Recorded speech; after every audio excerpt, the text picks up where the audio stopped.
मोदी और योगी की अगर कुर्सी आज की तारीख में अगर है तो उसमें कहीं ना कहीं एक बड़ा योगदान अयोध्या का है, राम मंदिर का है। लेकिन अब ऐसा लग रहा है कि अयोध्या में जिस तरीके से राम मंदिर के अंदर लूट हुई, चोरी हुई और यहां तक कि उसको डकैती भी कहा जा रहा है, वही अब मोदी और योगी की कुर्सी ले भी लेगा या फिर कुर्सी खतरे में भी है।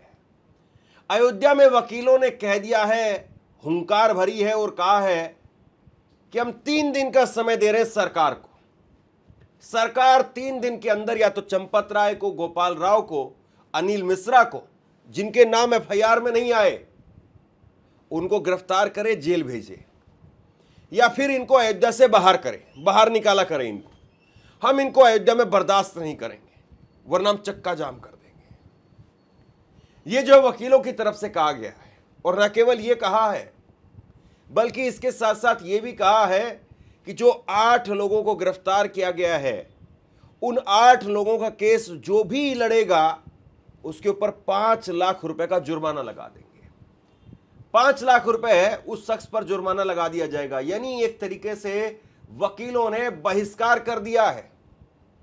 याद करिए, जब अजमल कसाब का केस आया था तो अजमल कसाब या जो भी इस प्रकार के आतंकवादी होते हैं, उन आतंकवादियों को लेकर के या फिर जो जघन्य अपराध करने वाले जो शख्स होते हैं, उनको लेकर के वकील सामने नहीं आते। वकील कहते कि भाई नहीं, वकालत जो है वो इस देश में बड़े बड़े लोगों का पेशा रहा है, एक सम्मानित पेशा है, हम उसको बदनाम नहीं होने देंगे। हम ऐसे घटिया और नीच आदमी का केस हम नहीं लड़ेंगे। इस तरह की बातें आतंकवादियों के लिए या जो जघन्य अपराधों में जो शामिल लोग होते हैं उनके लिए कही जाती। और इस देश में महात्मा गांधी वो खुद एक बैरिस्टर थे। तो इस देश में वकीलों का एक बड़ा ओहदा रहा है, बुद्धिजीवी माने जाते रहे हैं, और अब वो कह रहे हैं कि साहब इनका कोई केस नहीं लड़ेगा। अयोध्या का कोई आदमी अगर इनका केस लड़ेगा तो 5 लाख रुपए का जुर्माना लगा देंगे उस पर। लेकिन दूसरी तरफ आप देखिए चल क्या रहा है। दूसरी तरफ आज अयोध्या कोर्ट में फिजिकली नहीं, क्योंकि फिजिकली तो अगर आते तो ना जाने कैसे टमाटर, अंडे और किस तरीके से क्या क्या होता, वीडियो कॉन्फ्रेंसिंग के जरिए 8 लोगों को पेश किया गया। वो 8 लोग जो इस वक्त में पुलिस की गिरफ्त में है, वीडियो कॉन्फ्रेंसिंग के जरिए। लेकिन कमाल की बात यह, खबर यह सामने आ रही है, कहा जा रहा है कि पुलिस ने रिमांड नहीं मांगी, केवल 14 दिन के लिए न्यायिक हिरासत में भेज दिया गया है। अब बताइए, अगर रिमांड जैसा शब्द अगर इन लोगों के लिए अगर नहीं बना है तो किसके लिए बना है?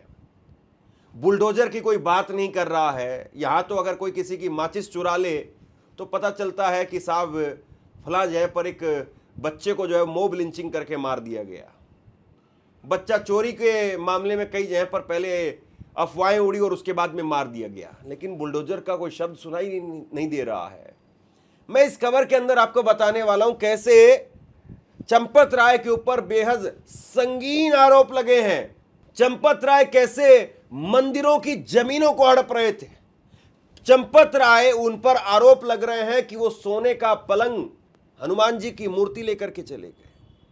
मतलब इससे ज्यादा बुरा और कुछ नहीं हो सकता है जो कुछ फिलहाल दिखाई दे रहा है। लेकिन साहब, यहां तो जो साहब हैं यानी योगी आदित्यनाथ साहब हैं, वो मुस्कुरा रहे हैं। साहब ये देखिए जरा, ये उनका तेवर देखिए आप, मुस्कुरा रहे हैं और उनको कुछ मिल नहीं रहा है अखिलेश यादव को घेरने के सिवा। वो कह रहे हैं कि अखिलेश यादव साथ में आए, अब मथुरा की भी जो बात करें। अरे साहब, जो आपके हाथ में है पहले उसको तो संभालिए। जो राम मंदिर आपकी सरकार के समय पर बना, जिसके नाम पर आप वाहवाही लूटते रहे, उसमें तो साहब चंदा लूट की खबर चल रही है और आप मथुरा की बात कर रहे हैं। योगी आदित्यनाथ को कुछ देर में मैं आपको सुनवाता हूं, लेकिन उससे पहले अयोध्या के वकील क्या कह रहे हैं सुनिए जरा। अनिल मिश्रा, गोपाल राव 3 दिन के अंदर अयोध्या छोड़ के चले नहीं जाए और या तो जेल इनको भेजा जाए। अगर ऐसी परिस्थिति नहीं होगी तो हम पूरा अयोध्या जाम कर देंगे, किसी को अयोध्या में घुसने नहीं देंगे। हालांकि अब वकीलों को लेकर के यह भी कहा जा रहा है कि वकील पूरी तरह से इनकी गिरफ्तारी की मांग क्यों नहीं कर रहे हैं।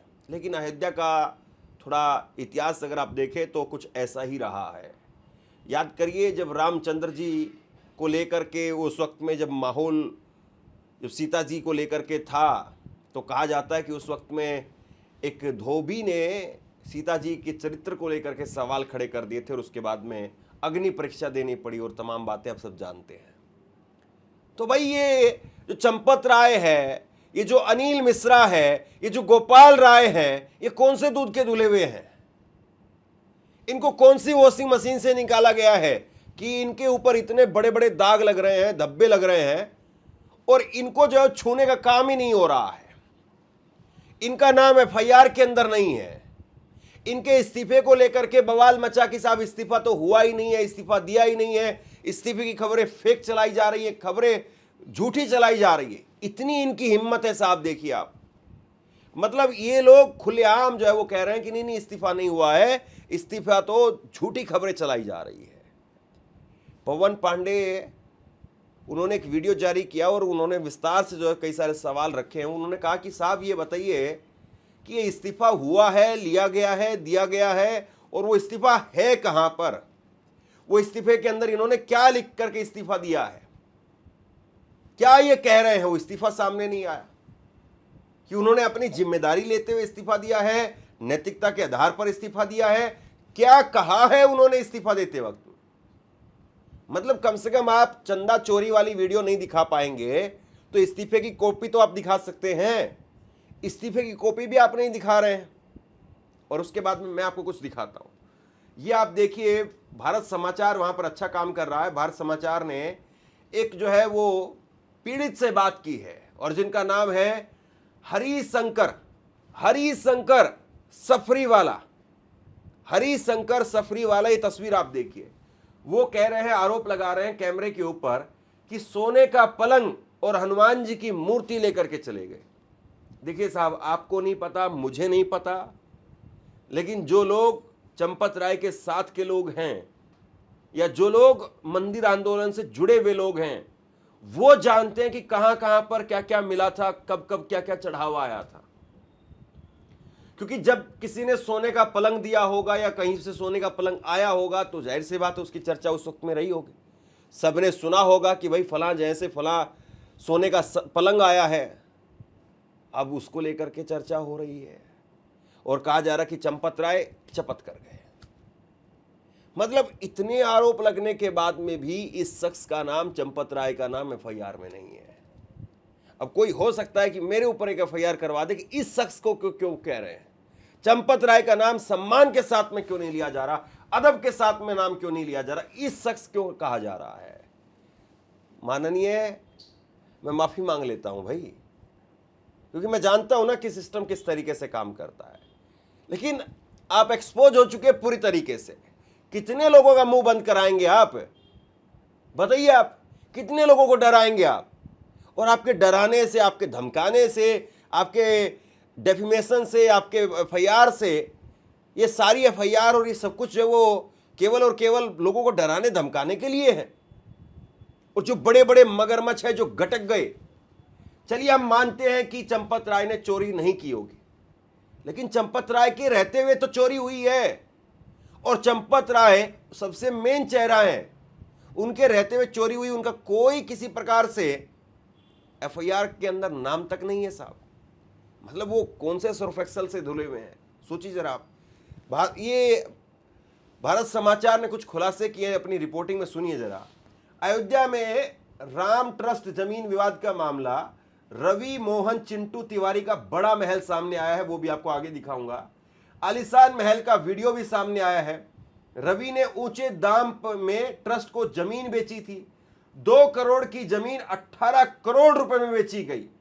कुसुम पाठक से 2 करोड़ में खरीदी थी जमीन, 5 मिनट बाद में वही जमीन ट्रस्ट को महंगे में बेच दी। किसानों से सीधे ट्रस्ट ने क्यों नहीं खरीदी जमीन? सांसद संजय सिंह ने एसआईटी को सबूत दिए, खरीद फरोख्त करके बड़ा आलीशान महल खड़ा किया है। मैं एक तस्वीर आपको एक महल की दिखाने वाला हूं। ये सबसे संगीन, सबसे गंभीर आरोप है और ये पहले से लगते रहे, लेकिन साहब कुछ होता नहीं है, मामला दब जाता है, बात होती नहीं है। 5 मिनट पहले जो जमीन 2 करोड़ में खरीदी गई, ये आरोप पहले भी लगे थे कि वही जमीन 18 करोड़ रुपए में बेच दी गई। अरे यहां तो 5 साल में अगर जमीन का दाम वो इतना ना बढ़े कि 2 करोड़ की जमीन 18 करोड़ रुपए में हो जाए, 5 साल में ना हो। 5 साल तो छोड़िए, कई बार ऐसा भी हो सकता है कि 50 साल में ना हो, कि 50 साल पहले जो 2 करोड़ की थी वो 18 करोड़ की हो जाए। हो सकता है, बहुत सारी जगह ऐसी होती है जहां पर पानी खारा हो जाए, या वहां पर किसी प्रकार से जो है वो कोई बीमारी पर्टिकुलर कई जगह पर कई इलाकों में होता है कि वहां पर रहने वाले लोगों को वहां की जो पानी है उसकी वजह से गठिया बाय या दूसरे तरीके के दिक्कतें शुरू हो जाती है, तो जमीन से लोग पलायन करने लग जाते हैं वहां छोड़ करके, जमीन के रेट गिर भी जाते हैं। उल्टा हमेशा जरूरी नहीं कि जमीन के रेट हमेशा ऊपर ही जाएंगे। अब देखिए आप ये महल देखिए, आप ये मतलब दिल्ली के अंदर आप अगर पोश इलाके में जाएंगे, शाकेत में जाएंगे, या आप लुटियंस दिल्ली में जाएंगे तो वहां आपको ऐसी कोठी, ऐसे बंगले दिखाई देंगे। ये रवि मोहन चिंटू तिवारी का बड़ा महल है, आलीशान महल का एक वीडियो वो भारत समाचार ने दिखाया है। ऐसे महल आपने सोचे कि कहीं पर ऐसे महल जो है बने, इतने बड़े बड़े महल बने, और फिर उस आदमी पर आरोप यह है कि भाई उस आदमी ने जमीन किसानों से खरीदी, उसके बाद में उस आदमी ने ट्रस्ट को बेची।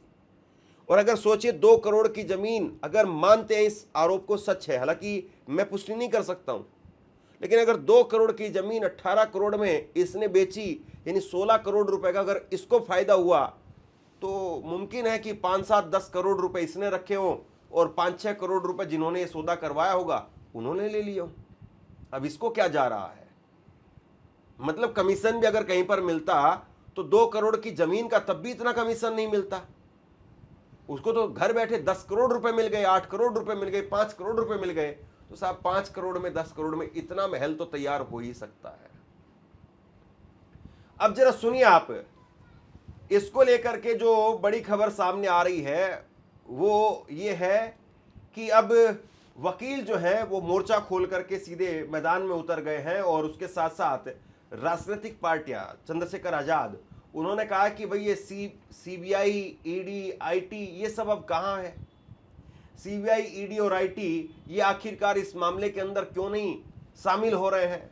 कि ये सब सिर्फ और सिर्फ जो है वो विपक्ष के ऊपर ही शिकंजा कसने के लिए है। और इसके साथ साथ आज जो खबर है वो ये भी है कि आज यानी मंडे 8 जगह पर छापेमारी हुई है, रेड मारी गई है। एसबीआई बैंक में भी उन आरोपियों को पुलिस लेकर के गई। अब देखिए सबसे बड़ा सवाल ये है कि मतलब 20-22 दिन के बाद में भी ये भोले आदमी, आपको लगता है जो चपत कर गए सब कुछ, ये भोले आदमी अभी भी वहीं पर अपना पैसा लेकर के बैठे हुए होंगे? एक वीडियो सामने आया है, और बड़ी मजेदार बात यह है कि अब जो छापेमारी हो रही है, ये छापेमारी अब नहीं हो रही है, ये तो मामला खुल गया, वरना ना जाने क्या होने वाला था। ये वीडियो आप देखिए, ये वीडियो बताया जा रहा है अविनाश शुक्ला का। अविनाश शुक्ला का ये वीडियो बताया जा रहा है और कहा जा रहा है कि अविनाश शुक्ला, उनको पुलिस उनके घर पर छापा मारने के लिए जाती है, रेड मारने के लिए जाती है 5 तारीख को, 5 जून को, जब तक इस मामले में कोई खुलासा भी नहीं हुआ था। 5 जून को पुलिस गई, और 7 जून को चंपत राय किस हैसियत से कह रहे थे कि हमने जांच की है, ऑडिट चलता रहता है, कोई ऐसी उल्लेखनीय बात सामने नहीं आई। जबकि अविनाश शुक्ला को जब पुलिस लेकर के जाती हुई दिखाई दे रही है, काले रंग का एक बड़ा बैग उसके पास में है, तो काले रंग के बैग के अंदर वो कौन सा ढोलक तबला जो है वो लेकर के जा रहा था? बताइए आप, पुलिस कौन सा उनसे जो है वो मुजरा करवाने वाली थी कि वो ढोलक तबला लेकर के वो अपने साथ में लेकर के गया था? पैसा था क्या था उसके अंदर? पुलिस बताए जरा।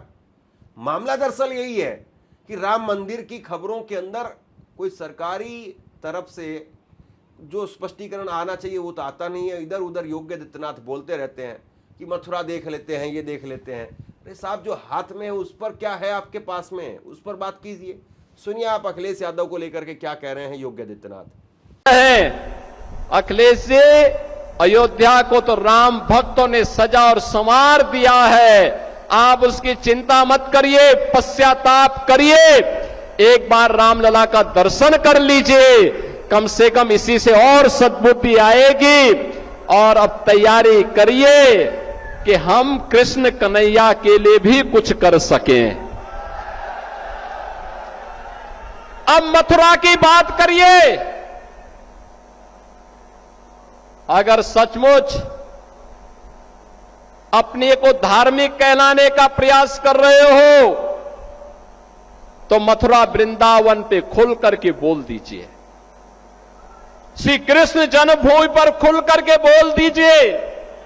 अब देखिए, बड़ी बात यह है कि कहा जा रहा है कि ये जो चंपत राय साहब है वो दिल्ली पहुंच चुके हैं और दिल्ली पहुंच करके संघ के पदाधिकारियों के साथ में, वीएचपी के लोगों के साथ में, भाजपा के लोगों के साथ में बैठेंगे, बात करेंगे, अपनी बात बताएंगे और जाहिर सी बात है उनके पास में बहुत कुछ तो होगा।